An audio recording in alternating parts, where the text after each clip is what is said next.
Doctor, No, buenas noches. buenas El noches. participante Ayala. Una asfixia vendría a ser la falta de ingreso de aire por las vías aéreas, ¿no? O la obstrucción de vías aéreas. Excelente, me gustó esa última. La asfixia puede ser una asfixia mecánica o por algún tipo de objeto extraño que ha obstruido la vía respiratoria, ya sea superior o inferior, y no permita que el aire circulante y necesario ingrese al parénquima pulmonar y se haga el intercambio gaseoso y prive de oxígeno al cuerpo. Ahora, frente a estos dos escenarios, tanto de una hemorragia como una asfixia, debemos de actuar de manera inmediata. Aún podemos realizar algún beneficio o por el contrario, ya la persona de repente dejó de existir porque tuvo un periodo muy prolongado de asfixia o hemorragia, entonces saber cuándo no debemos de actuar y esto ya involucra un aspecto ya legal que debe venir una personal, ya sea un abogado, una persona que diga el levantamiento del cuerpo, ¿no? Determine, ¿no? Por citar un ejemplo. Ahora, saber también el estado de conciencia. Y para saber el estado de conciencia existe escalas de verificación. Una es la escala de Glasgow, el otro es si responde a la apertura verbal, apertura ocular, si responde a la acción verbal, a la dolorosa, a la motora. Respira y también al evaluar la forma de respiración vamos a saber si existe algún tipo de trastorno o dolencia en el sistema respiratorio. Y para ello también debemos saber qué patrones respiratorios existen, cuál es el normal. Y muy aparte del patrón respiratorio, saber en qué frecuencia respiratoria. No es lo mismo que un neonato recién nacido, menos de 28 días, respire con frente a una persona de, digamos, 80 años de edad o un atleta.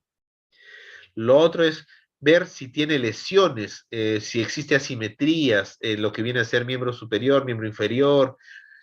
En esta parte, lo que a mí yo lo tomo como línea general cuando se hace la evaluación de un paciente, el cuerpo es simétrico.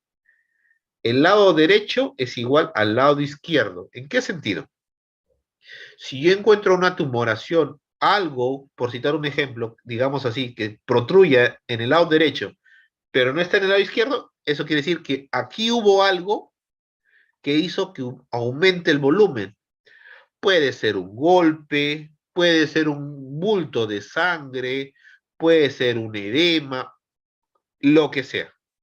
Pero el simple hecho de visualizar que haya asimetría nos conlleva a poder determinar, primero identificar el signo o síntoma y después poder decir cuáles son las posibles etiologías. Ahora, también evaluar si hay signos de shock o trauma psicológico. Primero, si hay un shock, si está en shock. Para saber si está en shock, ¿qué consideraciones uno debe saber? ¿Alguno de los participantes con nociones previas?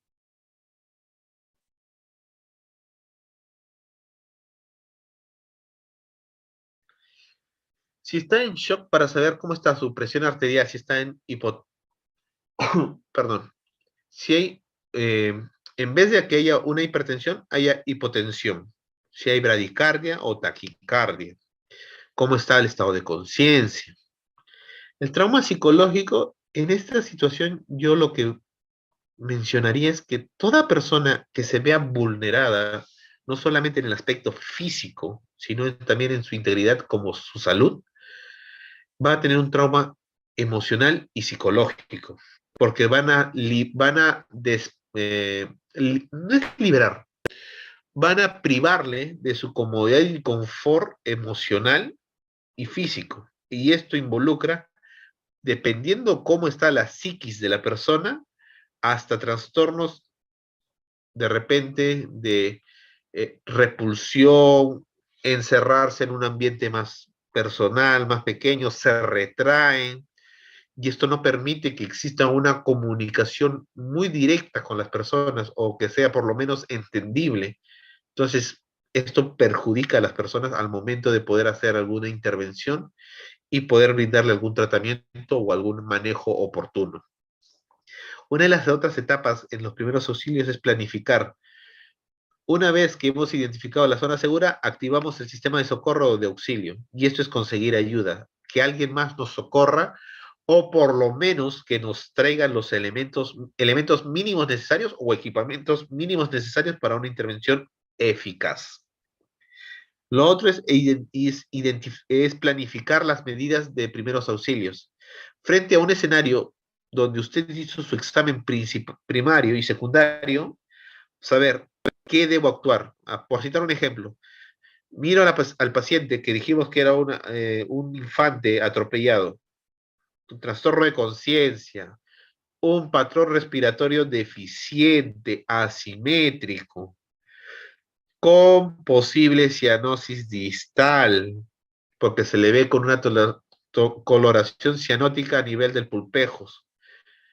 Se ve un abdomen distendido. ¿Qué es lo que debo realizar?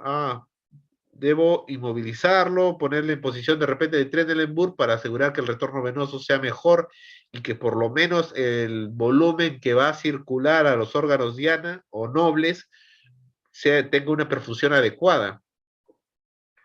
O por el contrario, entró en paro, ya no hay función de bomba del corazón. ¿Qué debo hacer? No hay daño a nivel de la caja torácica, pero sí en la cavidad abdominal. Entonces, ¿puedo hacer RCP? Sí. ¿Existen limitaciones? Va a haber limitaciones. Pero entonces yo actúo con mi RCP. Hago las compresiones como se debería de realizar, las ventilaciones después de cada compresiones, asegurarme que la ventilación moviliza adecuadamente el tórax, que las compresiones no son superficiales, consideraciones mínimas necesarias que se deben aplicar para un buen RCP. Ahora, después de haber planificado, vamos a la parte de actuar, y para ello es prestar los primeros auxilios. Y esto es vital, yo diría hasta primordial. ¿Por qué? Uno, habiendo brindado los primeros auxilios eficaz y oportunamente, tiene un pronóstico satisfactorio. Pero si uno realiza inadecuadamente los primeros auxilios, su pronóstico es nefasto. Un ejemplo que yo lo vi, bueno, no como profesional, sino como estudiante, me dirigía al hospital donde yo realizaba mis prácticas, y en el Metropolitano un joven se desploma, tiene pérdida de conocimiento, pérdida de tono muscular, y empieza a hacer movimientos extraños. La gente, lo primero que atribuyó, tiene un paro, y le empezaron a hacer RCP. Hasta que llegue ¿qué era esa vez? Creo que fue SAMU, si no me equivoco.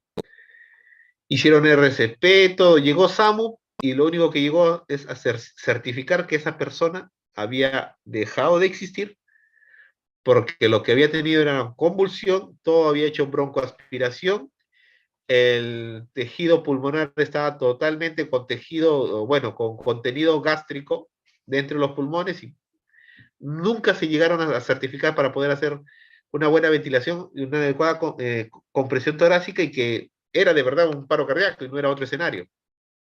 Entonces eso a mí me quedó de ejemplo, digamos que marcado en fuego de que uno debe saber frente a qué escenario, identificar qué escenario es y brindarle el tratamiento oportuno, porque por el contrario vamos a perjudicar y retrasar el tratamiento que uno le debería dar. Lo otro es prestar también un soporte emocional, psicológico, como les menciono. La persona, muy aparte de que está con dolor, con algún malestar, disconfort físico, el aspecto emocional juega importantemente. Y bueno, y esta vez lo vuelvo a citar de mi experiencia propia. Yo presencié un accidente de un infante de 8 años, 8 o 9 años, yo intuyo. Y también como en el video que he puesto más adelante, que vamos a participar. Estaba cruzando la pista, estaba jugando pelota, creo que es en esa oportunidad, y un auto lo atropella, lo embiste a gran velocidad, el niño sale volando casi 25, 30 metros por delante del vehículo. Y lo que la gente alrededor hizo es coger al niño como si fuera un bulto, ni siquiera tuvieron los mínimos cuidados para saber si había alguna lesión cervical o alguna lesión que pueda perjudicar o exacerbar por una mal transporte o mal manipulación, y se lo llevaron corriendo como 8 cuadras donde estaba un hospital. Ya después de todo lo sucedido al mes o a los 2 meses, me enteré que el niño terminó estando parapléjico porque movilizaron inadecuadamente la estructura de la columna vertebral y le generaron este daño a nivel del cordón de la médula espinal. Entonces, otro escenario en donde un mala manejo, un no prever, no identificar riesgos potenciales, perjudican a la persona en vez de brindarle un adecuado tratamiento. Entonces, esto no es solamente necesario para el personal médico, enfermería, paramédicos, esto considero yo, debería ser hasta un curso que se debería brindar en colegios o instituciones primaria o secundaria para que puedan saber qué actuar frente a un escenario de un riesgo o perjuicio. Ahora, también saber cuándo es necesario preparar a la persona para el traslado, si reúne las características necesarias para hacer prioridad frente a una intervención o un traslado. Lo otro es evaluar el efecto de las medidas de los primeros auxilios. Corroborar que la ayuda médica llegue oportunamente y pronto. Comprobar que las medidas de evaluación inicial son las adecuadas, que una vez identificado algún patrón o algún sistema de funciones vitales iniciales y cómo estos van desarrollándose hasta el momento en que uno va a llegar a un centro hospitalario. En caso de que la persona pierda conocimiento, se debe de adoptar medidas de soporte vital. ¿Qué sentido? Brindarle oxígeno, una cálula binasal. Citemos un ejemplo. No puedes darle oxígeno por cánula binasal, su mascarilla. No moviliza bien el patrón respiratorio para poder hacer una ventilación, entonces le hacemos ventilación a presión positiva, mal conocido como AMBU. AMBU es la marca, no es, no es la, no es como usted le va a suministrar oxígeno, porque es una ventilación a presión positiva. La presión que usted realiza en la bolsa es la que usted introduce a la vía respiratoria que posteriormente va a llegar al pulmón. Para tal sentido, en lo que son accidentes, se debe de uno siempre entender una memotecnia, que es el PAS. El PAS es proteger, avisar y socorrer. El proteger es proteger al accidentado y a la persona que va a brindar los primeros auxilios. En este caso puede ser una persona de a pie, una persona con conocimientos científicos del ámbito de salud o los socorristas. Y que esto pueda evitar mayor riesgo tanto a la persona que va a brindar los primeros auxilios como a la víctima. El avisar en este sentido es brindar que se active el sistema de socorro de auxilio y que por lo menos un elemento de transporte especializado y equipado llegue a la situación donde esté el riesgo, se brinde el tratamiento oportuno, se estabilice, entre comillas, al paciente y se pueda llevar a un centro hospitalario para un tratamiento definitivo. Porque el tratamiento que se va a brindar desde el lugar donde está el siniestro hasta el hospitalario es un tratamiento transitorio, perdón. Y lo de socorrer es prestar ayuda inicial, y esto es muy importante, esta ayuda es inicial, tiene que ser la mejor, la más adecuada. Si uno brinda un tratamiento oportuno, adecuado y eficaz, el pronóstico es impresionante.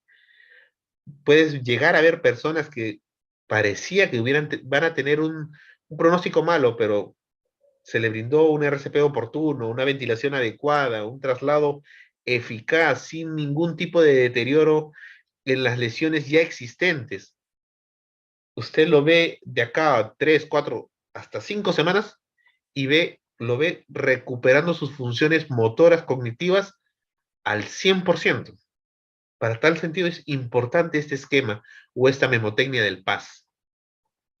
Ahora, hay también que identificar en qué escenarios de accidente estamos frente a una quemadura, a una hemorragia, a una fractura, a una intoxicación, a un cuerpo extraño. De los participantes, En este escenario, en los 5 escenarios que acabo de mencionar, ¿cuál consideran ustedes que es el más difícil de manejar y por qué?